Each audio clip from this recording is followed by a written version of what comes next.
In this demonstration, we're going to take a look at the Students menu within the new PowerTeacher Pro. I've already logged into PowerTeacher and I've launched, obviously, PowerTeacher Pro. I'm going to select a class in our test environment up here that will have some data, so I'm going to go back to 1516.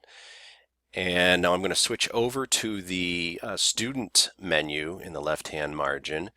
In another session, I've already gone through the Grading menu. And the first item that pops up in our student view is assignments. So now I'm going to take a look at a single student in this class. In this case, you can see the students listed here at the top with a picture from PowerSchool. And I'm going to see the grade or assignment listing, for the term that is selected. In this case, it's Q1. If I'd like to switch to a different student or different student view, the little arrow to the right side of their name will allow me to switch the student and or the student view, and we're going to go through the rest of these just shortly. So we're going to stick with this student for right now.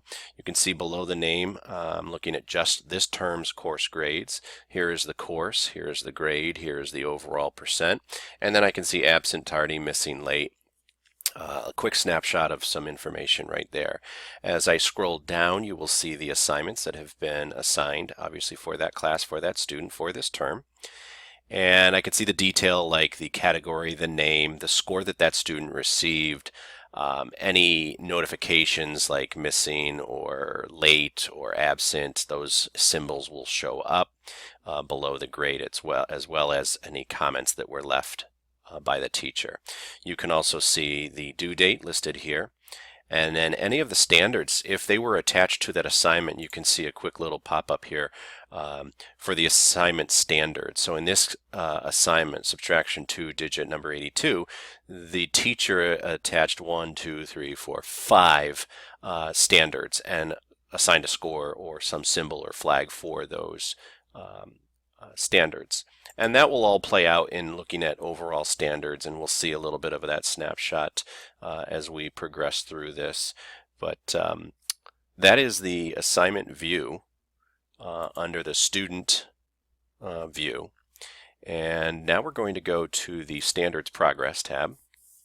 And we'll see standards progress again for the same student. I can switch to a different student and to a different student view right from this drop-down menu.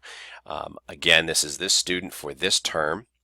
And what I'm looking at are all of the standards that have been assigned to assignments throughout this term. You can see this first one here, MAT I1AG, and they give a little description of it. The quarter one grade for that standard, how many times it's actually been assigned and graded, and then the same standard across different terms. You can see the grading kind of in the future. If I were to switch to a different term, you can see that this switches and shows you what the assignment or the standard grade was, for that term, and then how many times it was assigned and graded during that term. And as I switch the term, you will see that this will switch and move over. And in some cases, the assignment wasn't actually assigned or scored during that term. I'm going to go back to Q1 and show you one other additional item. If you click on this is a clickable link. It'll open up to a detail view of the student's progress for that particular standard throughout that term. And you can see there's a trend line, and I can also change the term here, sticking with that same standard, now just a different term, Q2.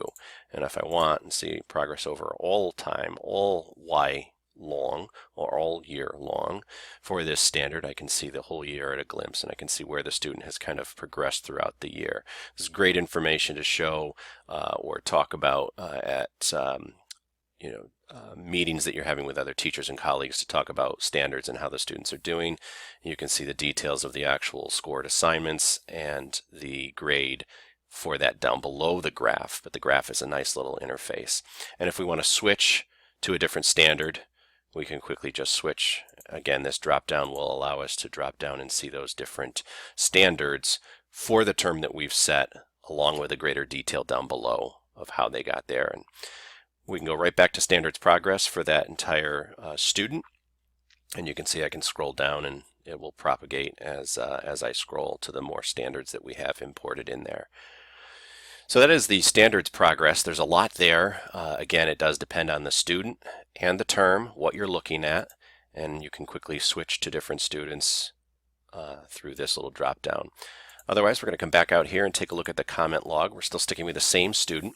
You can see these are standards comments that have been entered in for the assignment, and the comment log is a comment that has been attached to an actual grade for an assignment. You can see that's down in here with a teacher comment. That's a comment that shows up attached to the actual assignment versus a comment that will show elsewhere. But here is the comment that you can put in, and it also shows up under here. And that will show on Quick Lookup in the parent portal, and parents will be able to see that. So that is the comment log. Anytime you've entered a comment for a specific assignment, it will show under the comment log. The demographics page is pretty self-explanatory. This is a page that actually kind of comes out of PowerSchool itself and just shows some salient background demographic information. This may be customized for your district. This is, again, is the test server.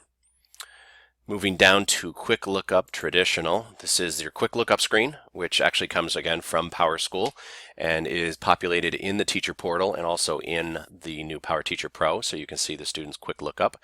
And not only do you see their grades by course and term, but you can also see the absences and tardies in this Quick Lookup. There's nothing in here for the student. Again, we're in our test server. If I go to Quick Lookup for standards, there's nothing that's displaying here.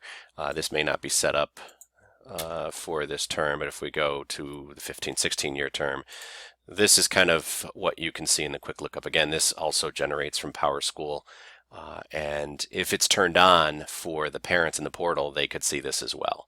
So the Quick Lookup screens, whether it's the traditional grades or the standards grades, are also visible to parents in the parent portal if it's turned on. And the last item in the student view is the PowerTeacher portal. It literally brings you right back out to where you've logged in to the PowerSchool or PowerTeacher portal, but brings you to that specific student. And as many of you may know or not know, there is quite a few different items available to you in this drop-down menu. Again, this is the test environment, the test server, so it's showing you what they have in, but Cheshire Public Schools has its own set of pages in here. A lot of them you might find quite useful. So it's worth taking a look if you're a teacher and you have a student that's a special ed student, for example. This IEP viewer will show you a snapshot of their IEP, so a very useful resource, and Cheshire Public Schools does have that available to you. So back to PowerTeacher Pro, again, the student menu in the left-hand side here will show you assignments, standards progressed, any comments that you've put in throughout the term, and then some background information that might be useful when looking kind of overall at the entire student throughout that term. And you can quickly switch to different students right from this menu here.